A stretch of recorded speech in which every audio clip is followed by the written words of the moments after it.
Good afternoon, welcome. What you refer to the church, and I realize that there are many different churches, but what would you say is the church's relationship today with the Nation of Islam and the Islamic movement that has a growing number of African American members? And perhaps as part of that, can you discuss whether the Black church is having the same type of attendance problems that the so-called mainstream white churches and synagogues are having, and if so, why or why not? Well, the Nation of Islam is significant, but its numbers don't come anywhere near the membership of our churches. Its voice has been important, and its voice has been important even for the development of black theology. Because it was the black Muslims who challenged black preachers and said that you're promulgating, they call the white man's religion. And that's a slave religion. You're telling people to focus on heaven, meanwhile they're catching hell.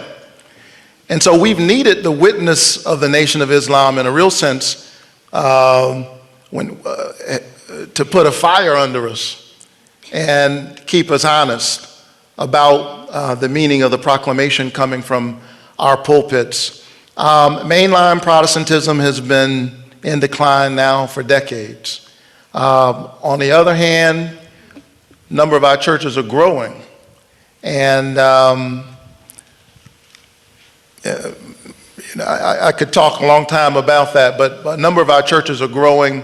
Very often, the issue is our willingness, I think, to respond, to be flexible in terms of methodology, to be attentive to the waves in the culture, and yet at the same time not concede to the materialism, the narcissism, the nihilism.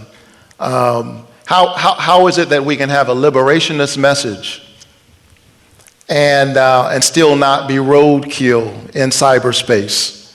Understanding what Facebook is and Twitter, as Robert Michael Franklin talked about on yesterday. So I think that many of our churches that have a liberationist focus sometimes don't have the hearing that they ought to have because they haven't been as savvy where media and some other things are concerned. So I've tried in my own church to bridge that conversation.